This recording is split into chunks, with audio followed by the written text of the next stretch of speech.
নমস্কার, জ্যোতিষ দর্পণ অনুষ্ঠানে আপনাদের সকলকে জানাই আরো একবার স্বাগত এবং স্বাগত জানাবো আমাদের সঙ্গে রয়েছেন বিশিষ্ট জ্যোতিষ গুরু ডক্টর সঞ্জয় শাস্ত্রী। জ্যোতিষ গুরুকে আরো একবার স্বাগত জানিয়ে আমরা শুরু করছি আমাদের আজকের অনুষ্ঠান। আর আজকের অনুষ্ঠান মানেই আমরা প্রথমেই চোখ রাখবো সাপ্তাহিক রাশিফলের দিকে, অর্থাৎ 30শে মার্চ থেকে 5ই এপ্রিল পর্যন্ত এই সময়কালটা কেমন যাচ্ছে সেই বিষয়ে বিস্তারিত জানাবেন আমাদের জ্যোতিষ গুরু ডক্টর সঞ্জয় শাস্ত্রী। প্রথমেই আসি আমাদের রাশি চক্রের প্রথম রাশি অর্থাৎ মেষ রাশির কথায়।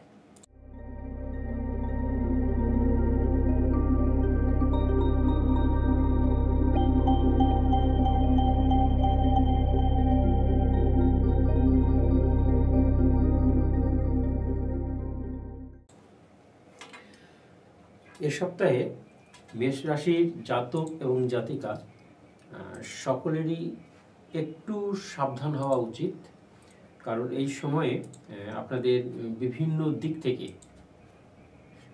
খুব পরিচিত জন, খুব কাছের মানুষ, তাদের সঙ্গে আপনাদের যেমন একটা সম্পর্কের টানাপোড়েন ঘটতে পারে। বিভিন্ন কর্মক্ষেত্রেও কিন্তু বিভিন্ন ধরনের টানাপোড়েন আসতে পারে। তবু এর মধ্যে শুভ খবর হিসেবে বলবো যে আর্থিক যে দিকটা, সেখানে টানাপোড়েন ঘটবে না। আপনার আর্থিক দিকটা সঠিক থাকবে এবং আর্থিক দিকে যে গতিটা, সেই গতিটা প্রবাহটা ঠিক থাকবে, অর্থাৎ আর্থিক দিকে কোনো কষ্ট বা অনটন আসবে না, এ ব্যাপারে নিশ্চিত হতে পারেন। স্টুডেন্টদের ক্ষেত্রে বলবো যে পড়াশোনার দিকে একটু মনোযোগী হলে ভালো হয়, কারণ হয়তো অনেকের ক্ষেত্রে যেটা আসতে পারে যে হয়তো কোথাও ভর্তি হতে চাইছেন, সেখানে ভর্তি হতে পারছেন না, বা অনেক হাই এডুকেশন নেওয়ার একটা চেষ্টা করছেন, সেটা পারছেন না। ধৈর্য হারাবেন না, আস্তে আস্তে ওটা আশা করছি আপনাদের ভালোর দিকে যাবে, ধৈর্য রাখতে হবে, এই হচ্ছে কথা। সুতরাং মেষ রাশির জাতক জাতিকাদের জন্য এই সপ্তাহটা কেমন যাবে শুনলেন। এরপরে আমরা আসি রাশিচক্রের পরবর্তী রাশি অর্থাৎ বৃষ রাশির কথায়।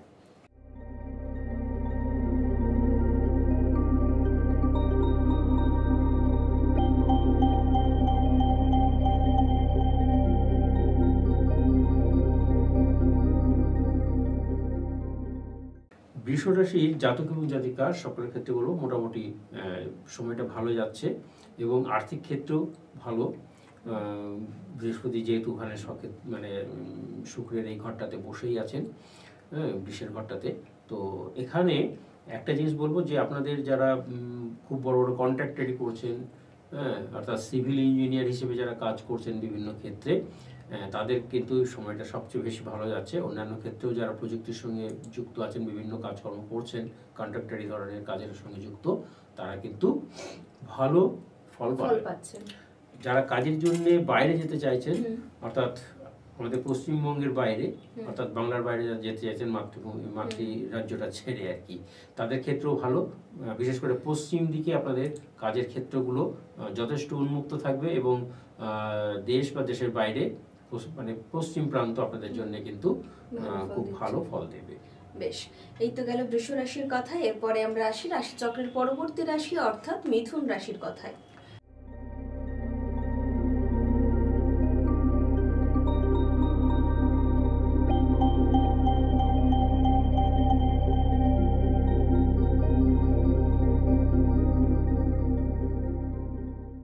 মিথুন রাশির জাতক এবং জাতিকার সকলের ক্ষেত্রেই বলবো যে আপনারা যারা জমি বাড়ি কেনা বেচার সঙ্গে যুক্ত আছেন বা জমি বাড়ি কিনতে চাইবেন নিজস্ব ঘর বাড়ির জন্য, এটা তাদের পক্ষে শুভ অবস্থান।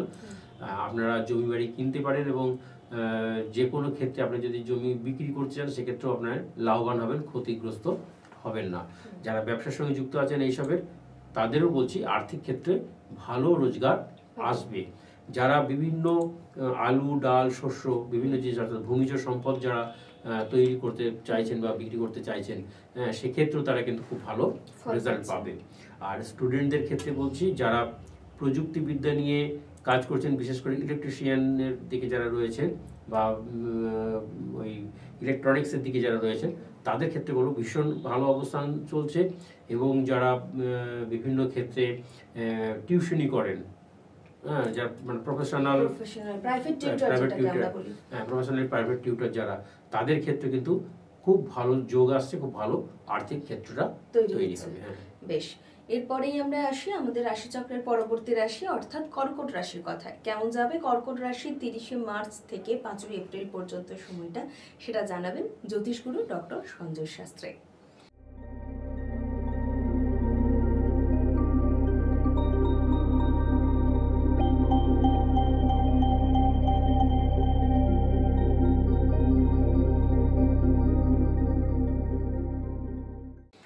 কর্কট রাশির এ সপ্তাহে আর্থিক ক্ষেত্রে ভীষণ ভালো। হঠাৎ করে কিছু পাওনা, সেটা শেয়ার মার্কেট হতে পারে, লটারি হতে পারে, বা অন্য যে কোনো জুয়া ধরনের যে জিনিসগুলোকে আমরা বলে থাকি, অর্থাৎ হঠাৎ প্রাপ্তি, যেটা হয়তো আপনার জানা নেই, সেখান থেকে প্রাপ্তি যোগ এই ধরনের আসতে পারে।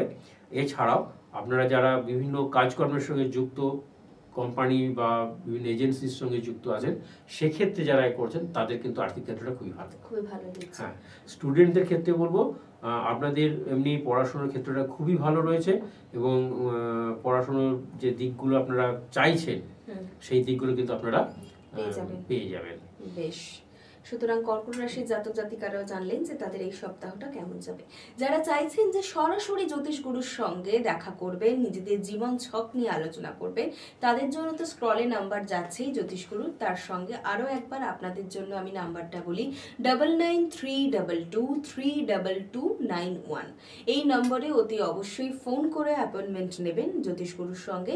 জ্যোতিষগুরু কিন্তু প্রত্যেক দিনই চেম্বার করছেন নিজ বাসভবন অর্থাৎ পায়রাচালি তমলুক, পূর্ব মেদিনীপুরে।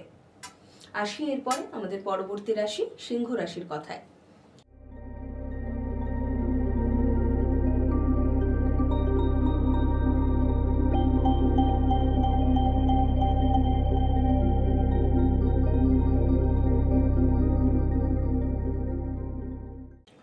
সিংহ রাশির জাতক এবং জাতিকা সকলের ক্ষেত্রেই বলবো যে আপনাদের কিন্তু স্ত্রী যারা বিবাহিত তাদের বলছি, স্ত্রী ভাগ্য ভীষণভাবে ভালো, এবং স্ত্রী ভাগ্যে যে আমরা আয় উন্নতির কথা বলে থাকি সেটা কিন্তু তারা এই সময় ফিল করবেন এবং বুঝতে পারবেন।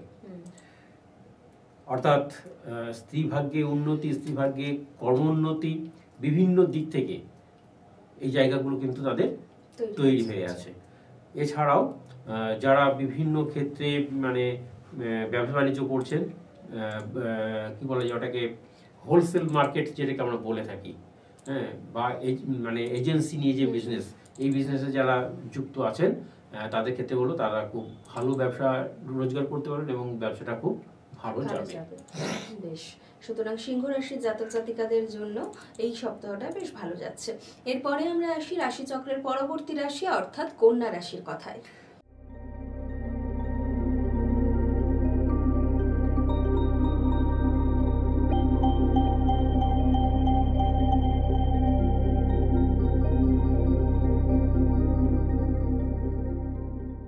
কন্যা রাশির জাতক এবং জাতিকা সকলের ক্ষেত্রেই বলছি যে আপনাদের এই সময়টা ভালো যাচ্ছে, আর্থিক ক্ষেত্রেও ভালো। গুরুজনদের পরামর্শ নিয়ে চললে খুব ভালো হবে, এবং পিতৃতুল্য বা মাতৃতুল্য এরকম যে জায়গায় যারা রয়েছেন তাদেরকে আপনারা যদি একটু সম্মান দেন বা সেই জায়গায় তাদেরকে একটু যদি নিজেদের আপন করে নিতে পারেন, দেখবেন তাদের কাছ থেকে কিন্তু আপনার আর্থিক যে জায়গাটা, সেই জায়গাটা যে একটা সুপরামর্শ হয়, সেই সুপরামর্শটা কিন্তু তারা আপনাকে দেবেন, এবং সেই জায়গা থেকে কিন্তু আপনার একটা উন্নতির জায়গা খুলে আসবে। অর্থাৎ অন্যের সাহায্যে আপনার একটা আসবে যারা কিন্তু আপনার গুরুজন স্থানীয়, সেই জায়গাটা কিন্তু আপনাকে আপনার মানে আপনার থেকে বয়সে ছোট তারা হবেন না, অবশ্যই তারা আপনার থেকে বয়স্ক এবং বেশ বয়স্ক যাকে বলা যায়, অর্থাৎ পিতৃমাতৃ জায়গায় যারা রয়েছেন, বাবা কাকা জ্যাঠা এই ধরনের যারা রয়েছেন তাদের কাছ থেকে কিন্তু আপনি এই সাহায্যটা পাবেন, এবং তাদের মতটাকে যদি আপনি আপনার মতের সঙ্গে মিলিয়ে নিতে পারেন তাহলে খুব ভালোভাবে আপনারা কিন্তু আর্থিক ক্ষেত্রে একটা উন্নতির যোগ পেয়ে যাবেন। একদম একদম। বেশ, সুতরাং কন্যা রাশির জাতক জাতিকাদের জন্য কিন্তু সপ্তাহটা বেশ ভালো যাচ্ছে। এরপরে আমরা আসি রাশিচক্রের পরবর্তী রাশি অর্থাৎ তুলা রাশির কথায়।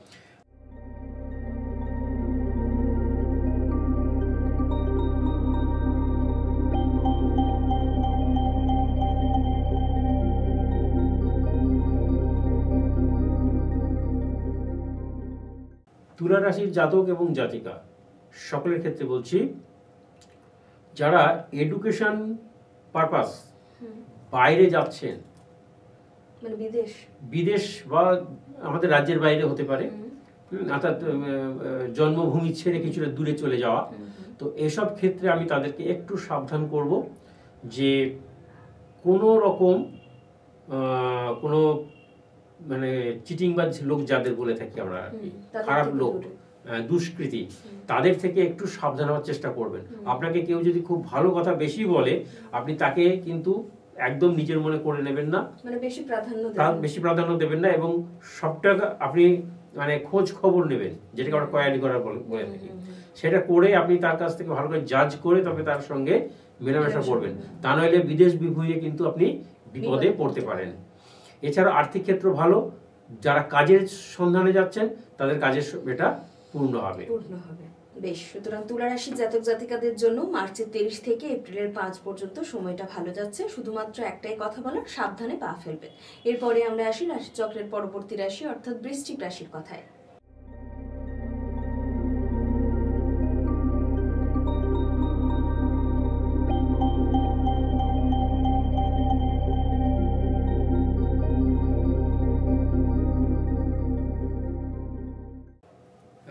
বৃশ্চিক রাশির জাতক এবং জাতিকা সকলের ক্ষেত্রে বলছি যে এই সময়টাতে আপনাদের অনেক কিছু বিপদ আপদের মতন মানে ছোটখাটো ঘটনা, দুর্ঘটনা যাই বলুন না কেন, সেগুলো কিন্তু সামনে এসে উপস্থিত হতে পারে। তো এক্ষেত্রে আপনাকে কিন্তু কিছুটা সংযত হতে হবে এবং খুব ভাবনা চিন্তা করে প্রত্যেকটা ডিসিশন নিতে হবে। বিশেষ করে আপনি যদি কোনো কারখানা বা ছোটখাটো কোনো ব্যবসা খুলে থাকেন, যেখানে কিছু প্রস্তুত হয়, ছোট কারখানার মতন হয়েছে, বা কোনো বাড়িতে কোনো একটা ছোট তৈরি করেছেন, সে ধূপকাঠি হতে পারে বা গ্রিলের কারখানা হতে পারে, যেমন যা কিছু আর কি তৈরি করা জিনিস, তো সেক্ষেত্রে আপনাকে একটু সাবধানতা অবলম্বন করতে হবে। বিশেষ করে কর্মচারী বা যারা আছেন তাদের দিক থেকে একটু সাবধান থাকবেন এবং তাদেরকে সঠিকভাবে পরিচালনা করার মানসিকতা নিয়ে চলবেন এবং তাদের সঙ্গে একটু ভালো ব্যবহারও রাখতে হবে আপনার কাজটা উদ্ধারের জন্য। এই আপনি লাভবান হবেন। সুতরাং বৃশ্চিক রাশির জাতক জাতিকারা যারা জ্যোতিষ গুরু তো বললেনই, তাছাড়াও যদি এই সমস্ত রাশির জাতক জাতিকারা চান যে জ্যোতিষ গুরুর সঙ্গে সরাসরি পরামর্শ করবেন, তাদের জন্য আমাদের স্ক্রলে তো নাম্বার যাচ্ছে, প্লাস জ্যোতিষগুরু কিন্তু নিজ বাসভবনে প্রত্যেক দিনই চেম্বার করছেন এবং চেম্বারে যাওয়ার জন্য অতি অবশ্যই কিন্তু আপনারা অ্যাপয়েন্টমেন্ট নিয়ে আসবেন। ফোন নাম্বার আরও একবার আপনাদের জন্য 9932232291। পায়রাচালী তমলুক, পূর্ব মেদিনীপুরে জ্যোতিষগুরুর নিজ বাসভবনে উনি কিন্তু প্রত্যেক দিনই চেম্বার করছেন। এরপরে আমরা আসি রাশিচক্রের পরবর্তী রাশি অর্থাৎ ধনু রাশির কথায়।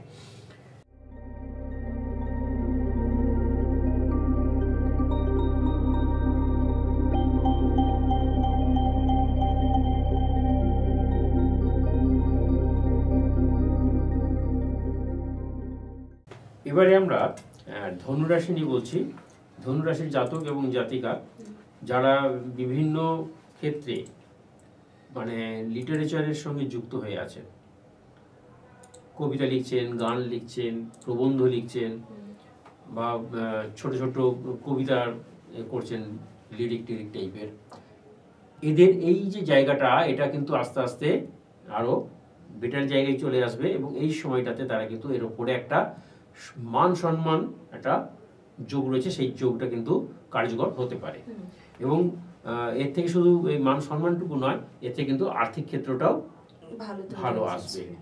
যারা পুলিশ ডিপার্টমেন্ট বা সামরিক বিভাগ বা ওই সরাসরি রাজ কর্মচারী হিসেবে যারা যুক্ত হচ্ছেন, তাদের কিন্তু এই সময়টা ভালো যাবে এবং শুধু তাই নয়, যারা নতুন ওই ক্ষেত্রে যুক্ত হতে যাচ্ছেন তাদের ক্ষেত্রেও, বিশেষ করে সামরিক ক্ষেত্রে যারা যুক্ত হবেন তাদের ক্ষেত্রে কিন্তু খুব ভালো সময় আসছে। বেশ, এরপরে আমরা আসি রাশিচক্রের পরবর্তী রাশি অর্থাৎ মকর রাশির কথায়।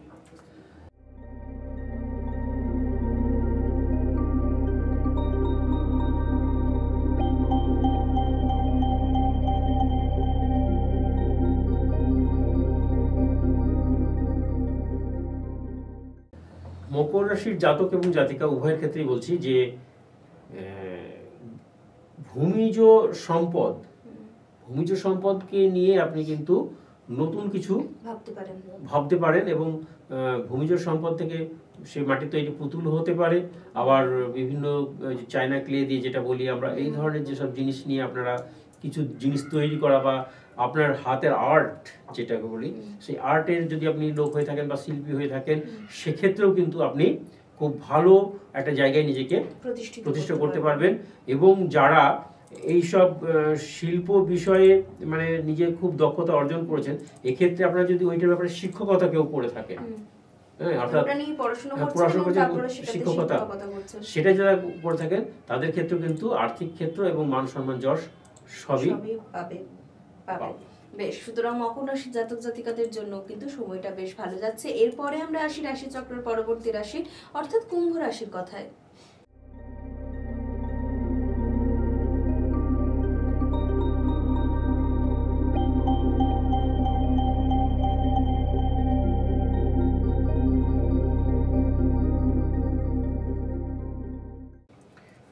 কুম্ভ রাশির জাতক এবং জাতিকা উভয়ের ক্ষেত্রে বলছি, আপনারা কিন্তু যে কোনো ঘটনায় ঘটুক না কেন, মা বাবা বা খুব কাছের যে আপনার বন্ধু, তার সঙ্গে সেটা খোলামেলা আলোচনা করবেন, যাতে কোনো রকম না বাধা বিঘ্ন পরবর্তী সময় আসতে পারে, বা মানসিক কোনো চাপ যদি হয়ে থাকে তাহলে সেটাও কিন্তু আপনি এই বলে ফেলার মাধ্যমে আপনি কিন্তু হালকা হয়ে যাবেন এবং মানসিক দিকে একটা পরিতৃপ্তি লাভ করবেন। সেই জন্য আমি বলবো যে আপনারা মানসিক দিক থেকে নিজেকে একটু হালকা করে ফেলুন। কাজের ক্ষেত্রে বলবো, যারা বাইরের দিকে যাচ্ছেন, বিদেশে যাচ্ছেন, সেক্ষেত্রে আপনি যদি প্রযুক্তিবিদ হিসেবে সেখানে নিজেকে স্থাপন করতে চান, তাহলে সেখানে কিন্তু সেটা আপনি সাফল্য লাভ করবেন এবং সেখানেও আপনার আর্থিক ক্ষেত্র আরো সুন্দরভাবে প্রতিষ্ঠিত হবে। বেশ, সুতরাং এই তো গেল কুম্ভ রাশির জাতক জাতিকাদের কথা। এরপরে আমরা আসি রাশি চক্রের একেবারেই শেষ রাশি অর্থাৎ মীন রাশির কথায়।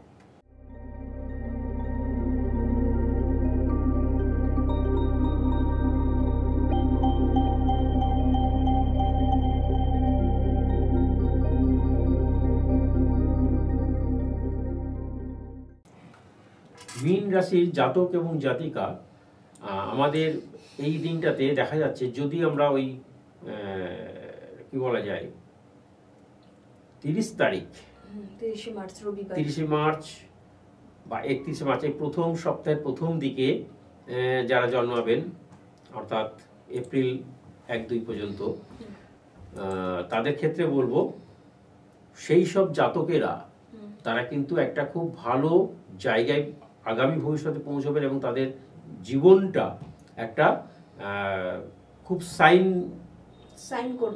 করার দিকে ভবিষ্যৎ আসবে। এইসব যারা এখন যেসব অভিভাবিকারা বা অভিভাবকদের সন্তান আসছে, যদি এই সময়ের মধ্যে আসে, তারা কিন্তু এ ব্যাপারটাতে নিশ্চিত হবেন এবং সেই সন্তানকে আপনারা সেইভাবে যত্ন করে তৈরি করবেন যারা আমার দেশের জন্য তৈরি হতে পারে।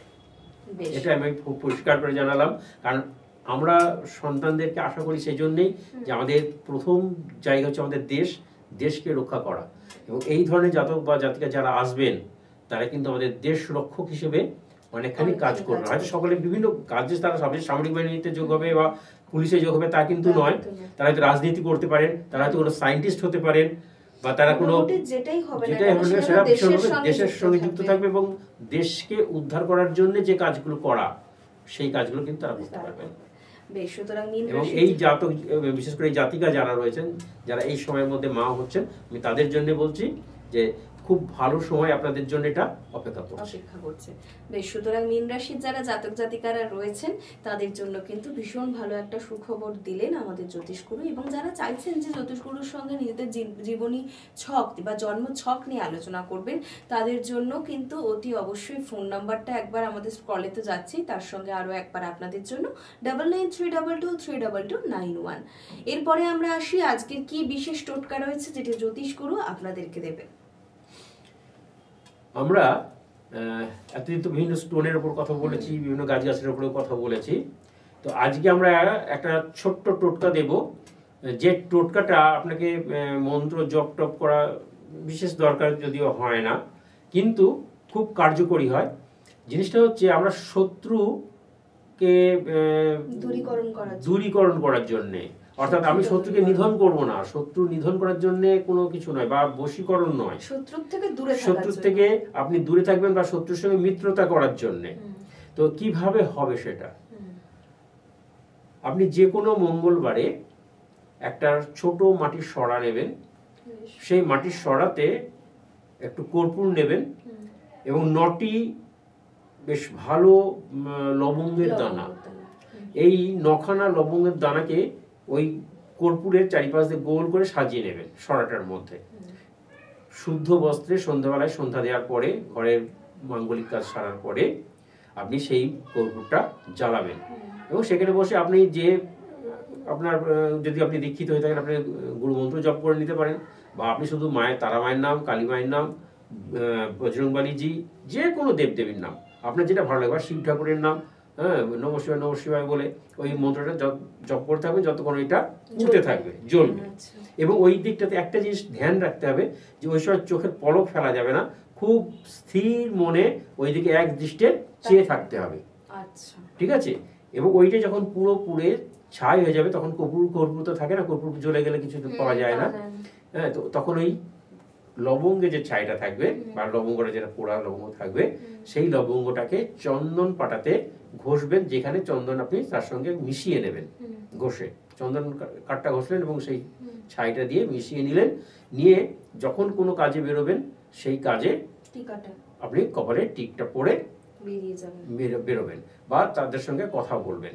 এবং কখনোই, এটা একটা জিনিস, রূঢ় ভাষায় কোনো কথা বলা যায় না, সবসময় আপনি মিষ্টি ভাষাতে কথা বলেন এবং দেখবেন আপনার শত্রু আপনার বশীভূত এমনিই হবে এবং বন্ধুত্ব তৈরি হবে।